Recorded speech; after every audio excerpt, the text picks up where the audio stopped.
ayer Donald Trump juró. Es el presidente número 47 de los Estados Unidos, fue el 45.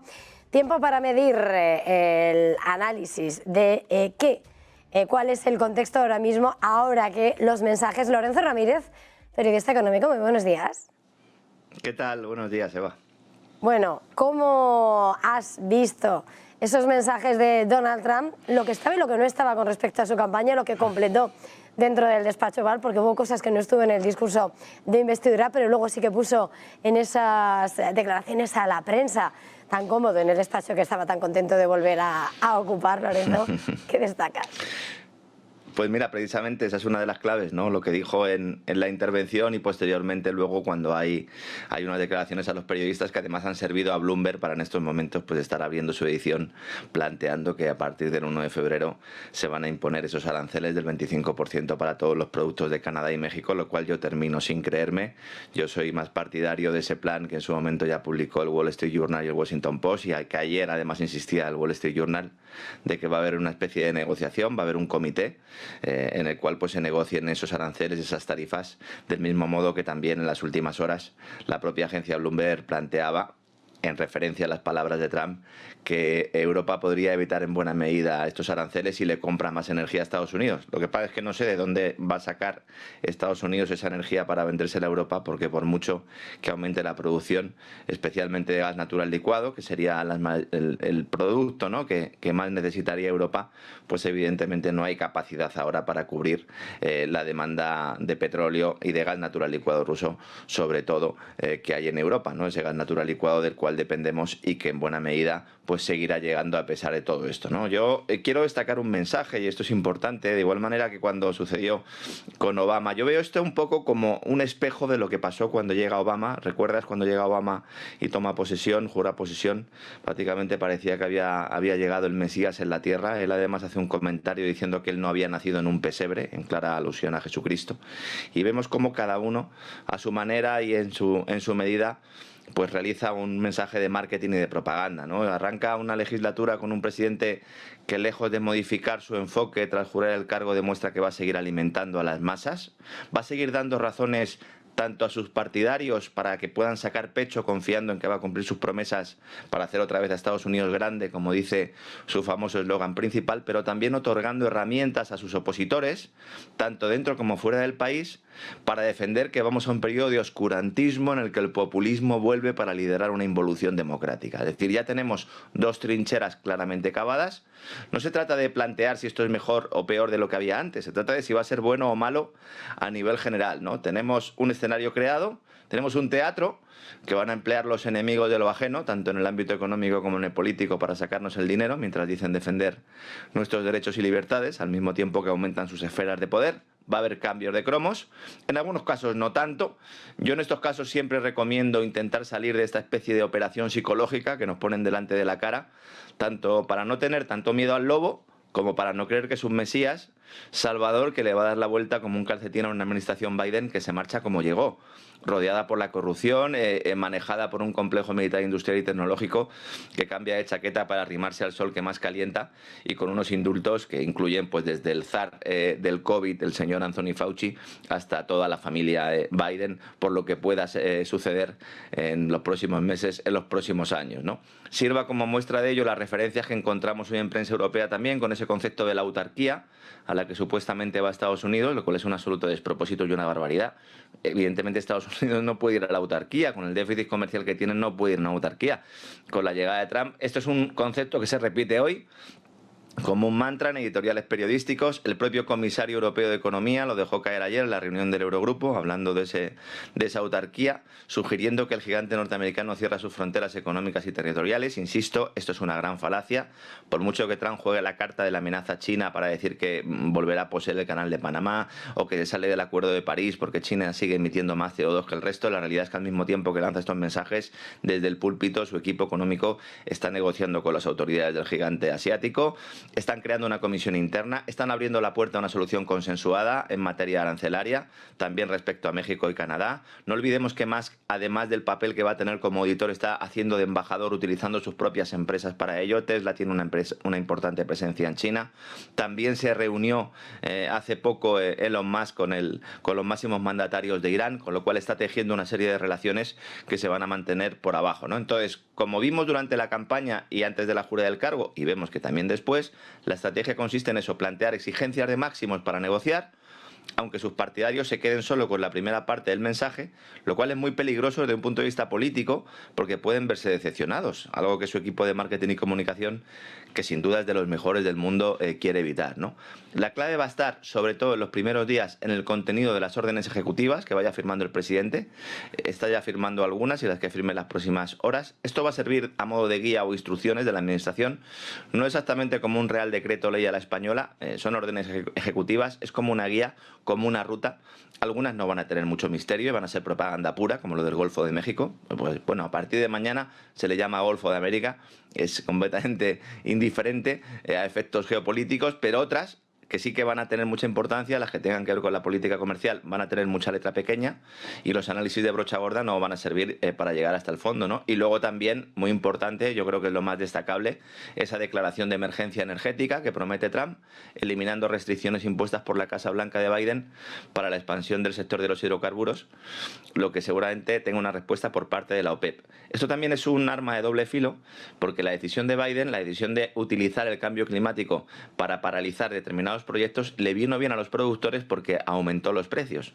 Entonces aquí la clave está en si hay un incremento notable de oferta de hidrocarburos, ¿qué va a pasar con los precios? Evidentemente ningún productor quiere que sus precios se desplomen, y en esto la relación con Arabia Saudí también va a ser importante. Recordemos que en la primera legislatura, en el primer mandato de Trump, tuvo una relación muy estrecha con Arabia Saudí. Veremos lo que pasa con Arabia Saudí. Jared Kushner, su yerno, tiene negocios en Arabia Saudí, y en general el entorno de Trump tiene mucho dinero metido en Arabia Saudí. Con lo cual aquí, tanto en el punto de vista energético como en el geopolítico, va a ser muy importante tanto para la relación que pueda tener Estados Unidos con lo que es Oriente Medio, como para la pertenencia a los BRICS de unas monarquías petroleras que van a aprovechar este renacimiento de los hidrocarburos de la mano de Washington, pero al mismo tiempo también han estrechado lazos con una China que cada vez es un socio económico más importante. Esto explica de alguna medida que Arabia Saudí no haya dado el paso final de entrar en los BRICS, porque de alguna manera pues quiere volver a tender lazos con una administración norteamericana, con la cual, bueno, pues el propio Mohammed bin Salman no cogía el teléfono a Joe Biden, es decir, la ruptura era total. Veremos cómo todo eso va otra vez nutriéndose, veremos también cómo se articula todo esto en torno a esa postura sobre Irán, que, como digo, mientras Elon Musk está negociando, pues los halcones del Pentágono y los halcones de la nueva administración Trump siguen poniendo el foco en Irán. Muchas cuestiones muy relevantes que habrá que ir teniendo en cuenta, aunque Trump no nos va a permitir que entremos a fondo, o no quiere él que entremos a fondo, porque es mucho más fácil pues lanzar mensajes desde el estrado para alimentar, ¿no?, a toda esta gente que, con toda la razón del mundo y con mucha esperanza, pues esperan que haya una serie de cambios que yo sabes que en esto, no sé si soy un realista bien informado o un pesimista ad hoc, pero desde luego creo que siempre hay que vigilarlos, da igual del partido que sean y da igual el mensaje que lancen, Eva.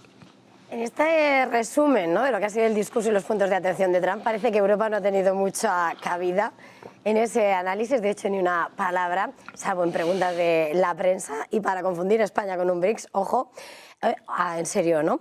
Quería preguntarte, antes de hablar de lo que va a pasar ahora con Europa, lo que acaba de decir el eurocomisario de Comercio, Valdis Dombrovskis, precisamente sobre ese diálogo y la necesidad, subrayando que somos socios estratégicos. Vamos a escucharle. Speech of Donald Trump, and do you happy what he said in terms of EU-USA relationship?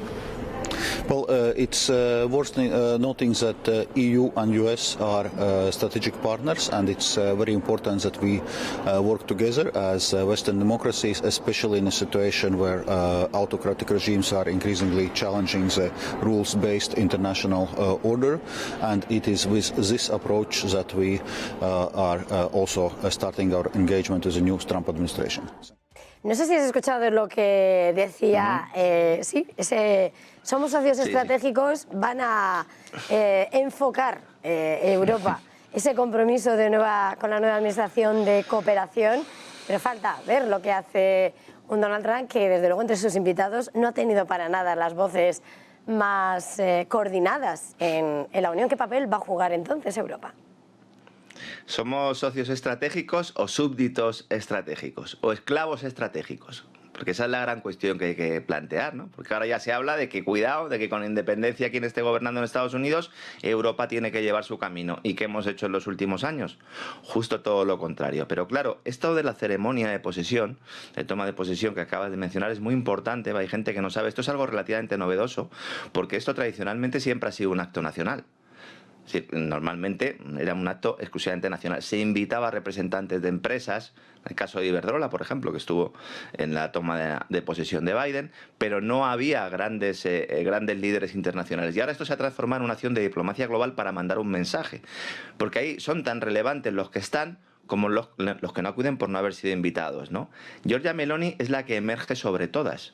Y Giorgia Meloni precisamente no es muy pro-establishment Unión Europea, aunque ha sido presidenta del G7, pero desde luego que está jugando muy bien sus cartas. Yo creo que es la que está jugando mejor sus cartas, porque ejerció de anfitriona, ¿no?, de este G7 durante la última etapa de Biden, y ahora teje lazos con un Trump que además quiere que la italiana, esto lo comentaba el otro día con José, con Binder, le haga de embajadora en las más altas instituciones burocráticas europeas, y una von der Leyen que sabe que no le va a quedar otra que poner a Italia en una situación, si no de fuerza, pero sí darle un poquito más de empaque en el seno de la Comisión Europea, si no quiere realmente sufrir las consecuencias de una guerra comercial que asoma por el horizonte y cuyo temor pues ya vemos en las palabras, ¿no?, de este comisario cuando dice aquello de socios estratégicos. Esta es la disyuntiva que tiene ahora la burocracia europea. Si decide enfrentarse a la administración norteamericana, va a sufrir consecuencias arancelarias, al mismo tiempo que sigue secuestrada por una OTAN dirigida desde Washington, una alianza atlántica que no es tal, no es una alianza. Es decir, si ahondamos en su subconsciente, descubrimos que su maquinaria militar, ideológica, psicológica también, no existe para proteger a Europa Occidental, existe para controlar a Europa Occidental.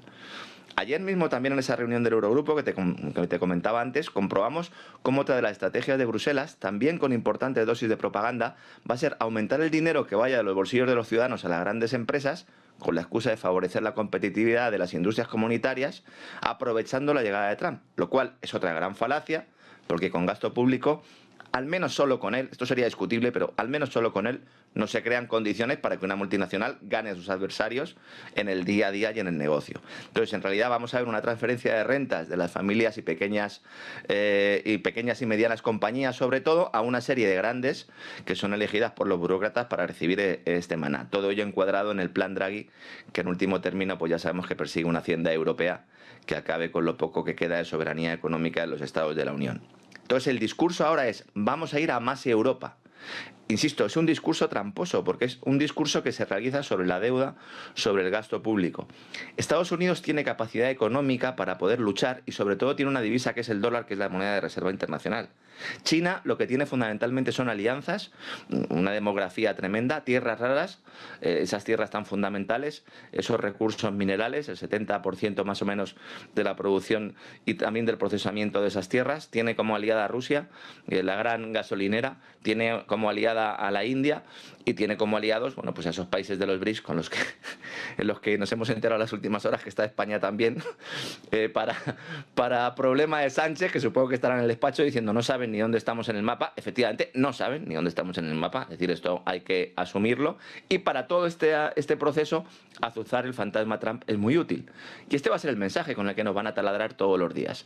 Y encima nos dicen, como apuntaba ayer el ministro de Economía español, es que me tengo que reír, Carlos Cuerpo, diciendo, no, es que Europa tiene que avanzar y llevar a cabo su agenda independientemente de lo que sucede en Estados Unidos. ¿Qué agenda, señor Cuerpo?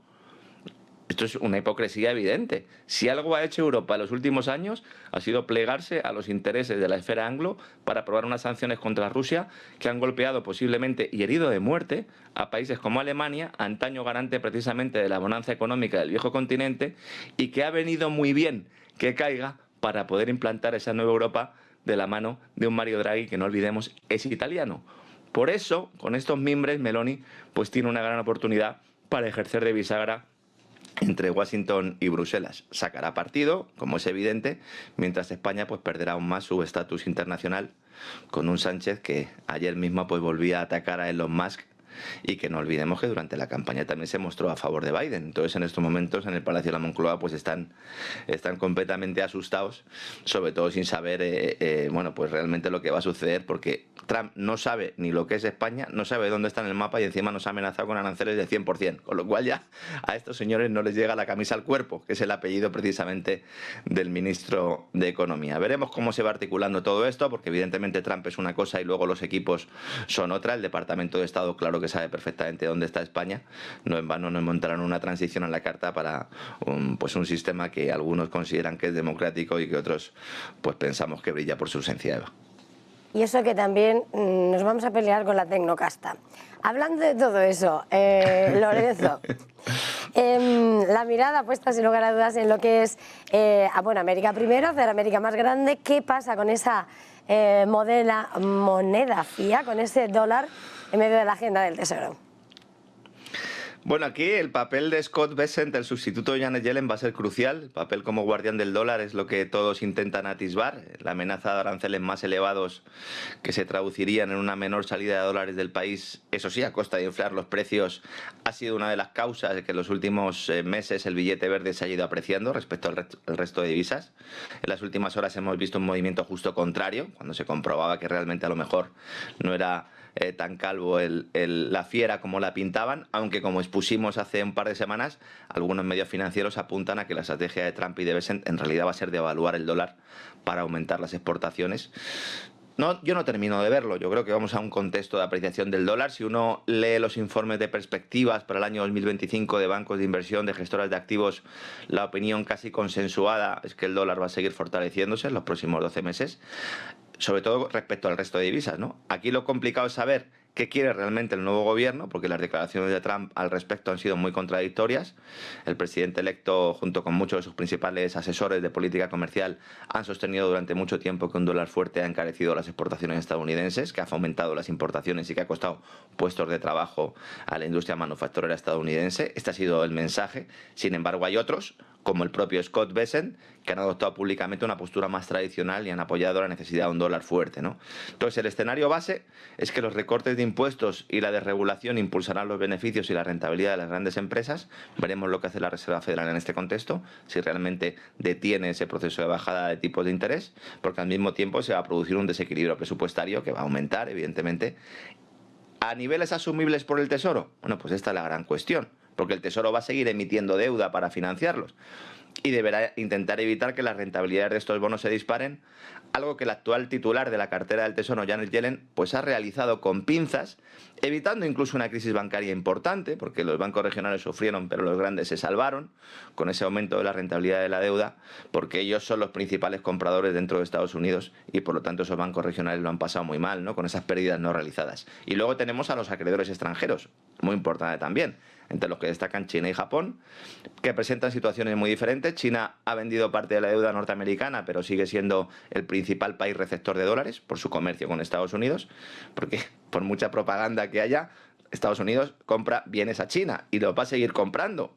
Tanto los ciudadanos como las empresas necesitan insumos de China. Y luego Japón es el gran quebradero de cabeza para las autoridades financieras norteamericanas porque necesita liquidez para respaldar su divisa, un yen, una liquidez que obtiene vendiendo parte de esos bonos emitidos por el Tesoro norteamericano, presionando a su vez las rentabilidades del Treasury. En estos momentos Japón es el principal acreedor del Tesoro de Estados Unidos, aspira a subir los tipos de interés en esa promesa eterna, ¿verdad, Eva?, que tenemos durante, pues no sé, llevamos años ya planteando esta idea, para salir del estado catatónico en el que está su divisa. Pero el problema es que esto golpeará las exportaciones de Japón, podría hacer necesario poner más deuda estadounidense con el cartel de se vende y a su vez perjudicaría a los poseedores de la deuda en Estados Unidos, estos en bancos nacionales. Bessent va a tener que lidiar con todo esto, va a tener un papelón, va a tener un papel muy complicado, ¿no? Y luego también está el aspecto de esa llegada del dólar digital, que algunos descartaban ya que fuera a producirse ante la negativa del Parlamento con un proyecto de ley que prohíbe la implantación de una divisa digital de banca central, una CBDC, un dólar digital emitida por la Reserva Federal, pero ahora ya la Comisión de Finanzas del Senado, Scott Bessent, ha dejado la puerta abierta. Dice que por el momento no está sobre la mesa, pero no lo descarta, y esto también es muy significativo, porque aunque él diga que ahora no ve razón para crear esta divisa, lo cierto es que esto va a seguir sobre la mesa, porque es un proyecto a nivel global que tiene el Banco Internacional de Pagos. En la Reserva Federal, aunque siga negándolo públicamente, están encantados con este proyecto. Además, han realizado varias pruebas al respecto, lo tienen ya diseñado, y cuando se empiece a implantar en otros territorios, pues veremos hasta qué punto el Tesoro de Estados Unidos lo rechaza o lo aprueba con la boca pequeña por la puerta de atrás, y eso pues genera también pues una revolución monetaria en esa guerra de divisas, en la cual pues las divisas digitales van a tener un papel fundamental, sobre todo en el próximo lustro, Eva. Lorenzo, cambiando de asunto radicalmente y barriendo aquí más para casa, bueno, operación de este fin de semana rápida, contundente, cambio en la presidencia de Telefónica, adiós Payete, llega Marc Murtra, que estaba en Indra. Y, por cierto, Murtra ha dicho que lo va a hacer es más grande a la compañía en esa carta, sí, claro, que han dicho. Claro, bueno, con el no sé. Dinero de los demás. ¿Qué va a pasar? Claro, va a hacer... Dime, perdona. No, te decía eso, que qué va a pasar y que eso va a hacer más grande, además, en medio de esas informaciones, ¿no? Y esos planes también de los tiempos de Zapatero, de campeones nacionales, defensa. Claro, va a hacer más grande la empresa con el dinero de los demás. Todos los restaurantes son baratos si tú vas con la tarjeta de crédito de otro. Este es el gran tema aquí, ¿no? Hablabas antes de Tecnocasta en referencia a esa declaración que hizo ayer Sánchez, ¿no? Diciendo o criticando a Silicon Valley porque decía que era una tecnocasta. No, la tecnocasta es esta operación. Esto es una operación de tecnocasta pura y dura. Payete nunca quiso participar en el enjuague político en el que se movía como pez en el agua su predecesor César Alierta. Esto ha provocado muchos enfrentamientos, a pesar de que Payete intentaba separar a Telefónica, que es una empresa que evidentemente tiene un componente público muy importante, con gente sentada en el Consejo de Administración muy relevante, muy cercana a los gobiernos, con políticos de todo pelaje, y a pesar de eso intentó mantener pues una cierta distancia. Es verdad que en algunos casos pues acababa yendo a hacer running con el presidente del gobierno y tenía que acudir a alguna cita que a él no le gustaba, pero por lo menos intentó mostrar públicamente que él lo que quería era centrarse en el negocio y centrarse en incrementar el valor de una acción que en estos últimos tiempos, bueno, en estas últimas horas está bajando, demostrando que efectivamente pues eso que nos decían de que el mercado no creía en Payete, bueno, el mercado en quien no crees en el presidente del gobierno. Se han ido produciendo movimientos soterrados de corte, me atrevería a decir que incluso mafioso con el gobierno de Sánchez, sobre todo en relación a la participación de Telefónica en el grupo Prisa, una de las principales armas mediáticas del PSOE y de la que progresivamente Telefónica se ha ido retirando. Esta relación ha terminado de enquistarse una vez que desde el Palacio de la Moncloa se decide una integración entre Telefónica y la empresa militar Indra, algo de lo que yo he hablado aquí en algunas ocasiones y que ambas empresas se negaban a admitir. De hecho, pues pretendían que desmintiéramos las informaciones que hablaban de fusión, porque la idea es crear un gigante nacional, a lo mejor manteniendo las dos marcas, pero crear un gigante nacional controlado desde el núcleo duro de Sánchez. No estoy hablando de una empresa estatal, no estoy hablando de una empresa que la controle el gobierno, estoy hablando de una empresa que la gestione el núcleo duro del presidente del gobierno. Entonces es una deriva totalitaria evidente. Además es una empresa que además del ámbito militar gestiona el recuento electoral, también tela, y recibe el dinero de los presupuestos de defensa expoliados por la guerra de Ucrania, y ahora con la llegada de Trump más dinero en defensa. Ya lo decía Mark Rutte hace unos días, ya lo dijo Borrell, se va a quitar dinero de la sanidad, de la educación y de las pensiones en Europa para dárselo a la industria militar, con lo cual tienes aquí una Indra que evidentemente va a crecer, con un presidente, Marc Murtra, que no es un gestor ni es un técnico, es un comisario político del Partido Socialista de Cataluña. Vamos a hablar claro. Yo entiendo que al final muchos medios de comunicación, la gran mayoría, necesitan la publicidad que meten este tipo de compañías. Pero hay que hablar claro. Este es un hombre del Partido Socialista de Cataluña, de Salvador Illa, el que fue ministro de Sanidad durante la pandemia y que ha ido colocando a sus diferentes piezas en las empresas públicas españolas, y que cambia el sillón de Indra por el de Telefónica. Payete deja de ser presidente, se marcha con 23 millones de euros de indemnización, se marcha también con un cartel de que lo echan por independiente, lo cual tampoco es exactamente así, porque sobre todo la llegada de los saudíes al Consejo de Administración de la compañía española pues tuvo mucho que ver también con esos intentos de detener la ofensiva de control gubernamental, un control gubernamental que además se ejerce a través del Ministerio de Hacienda, cuya vicepresidenta María Jesús Montero ha cogido dinero de los contribuyentes españoles, del IRPF, del IVA, del impuesto de sociedades, para comprar acciones de Indra y de Telefónica y así poder meter la mano en la olla. De hecho, bueno, las palabras de la propia Montero sin sonrojarse hace unos días diciendo que ya tocaba un cambio en la presidencia. En una muestra más de que esto del mercado es una entelequia y que la fusión entre el ámbito corporativo y estatal es cada vez más evidente y notorio, ¿no? Y luego también ahí juegan un papel CaixaBank con un Isidro Fainé que tiene metido al gobierno en el accionariado después de esa entrega de Bankia, que era un caramelo envenenado, porque claro, se lo dieron rescatada y saneada, pero a cambio de que el gobierno entre en tu accionariado. Payete considera que CaixaBank le ha traicionado. El propio BBVA, que también ha pasado por el aro porque está pendiente de que le aprueben la OPA el Sabadell, con lo cual también tiene Sánchez a BBVA pues de alguna manera controlado, y luego pues un núcleo duro de Sánchez con un fondo saudí, el STC, que al final ha dicho, oye mira, yo no quiero meterme en vuestros líos, ha llegado a un acuerdo con el gobierno, en estos momentos tiene un 10% del capital de la empresa, que si finalmente pues ejecuta los derivados financieros que tiene y los convierte en acciones, pues le darán acceso a un asiento en el Consejo de Administración, se coloca a otro hombre del PSC en una de las principales empresas del IBEX, y en cuanto a Indra, pues asciende esa gran empresa que antes no era tan grande, la empresa de los Escribano, de los hermanos Escribano, que fue escogida por Sánchez para ejercer de socio industrial, para crear pues ese gigante, ese gran gigante, y tener controlado también pues un elemento importante de este complejo militar industrial. Y además situar a Telefónica como actor protagonista en el sector de medios de comunicación. Es muy posible que veamos también en próximos meses cómo Telefónica va otra vez recuperando. No sabemos si volverá a rescatar a Prisa, pero es así, ¿no? En definitiva, una operación de asalto y derribo para controlar una multinacional con importante presencia en Hispanoamérica, para captar los euros de sangre de la guerra y para manejar los hilos de un IBEX que ahora mismo teme que no sea la última opción de este tipo, todo ello mientras se premia a los fieles por los servicios prestados. Insisto, algunos lo llaman democracia y libre mercado, otros pues no somos tan ingenuos, Eva. Pues muchísimas gracias por una vez más este tiempo de análisis, de desgranar la letra pequeña, lo que se cuece entre bastidores y lo que puede venir. Lorenzo Ramírez, feliz jornada y feliz negocio. Igualmente, Eva, un fuerte abrazo.